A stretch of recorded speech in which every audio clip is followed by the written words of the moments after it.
Bonsoir. Échec donc pour la réunion de la dernière chance. La crise du Golfe est à un tournant ce soir et la paix s'éloigne un peu plus. Le visage grave, vous venez de le voir, après un dernier contact avec George Bush, James Baker est donc venu devant les journalistes annoncer l'échec de ses discussions avec Tarek Aziz. La réunion était si importante que tous les observateurs ont tenté toute la journée d'interpréter les moindres signes. Et on avait d'abord noté ce matin que les deux hommes s'étaient serré la main. Et puis, tout au long de la journée, l'espoir a gagné du terrain avec donc la prolongation de ces discussions. Même François Mitterrand, dans sa conférence de presse, avait parlé de signes positifs.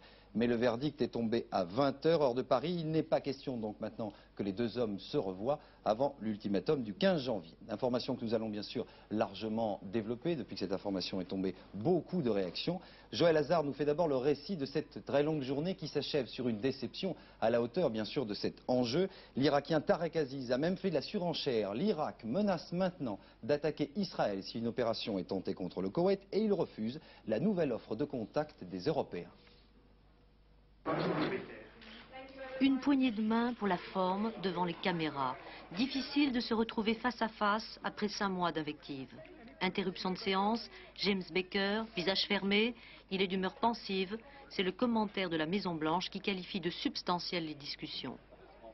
Tarek Aziz garde le sourire. Je souris tout le temps, dira-t-il. 7 heures de dialogue, de quoi lever un espoir sérieux. En fin de compte, le pessimisme, James Baker est formel, il n'y a rien de nouveau. Nous avons encore 6 jours. J'espère qu'ils réfléchiront à cette rencontre, qu'ils en tireront les conséquences et que le ministre des Affaires étrangères entrera et fera son rapport à son président et qu'ainsi peut-être il y aura un changement dans leur position. Mais je ne pense pas que beaucoup de gens croient que l'Irak a envahi le Koweït dans le but d'aider les Palestiniens et dans ce cas c'est un mauvais calcul car ça n'a pas aidé. Je lui ai dit que quand nous parlons du lien avec la question palestinienne, nous sommes sérieux et sincères. Parce que tout ce qui s'est passé avant le 2 août a un grand rapport avec ce qui s'est passé depuis.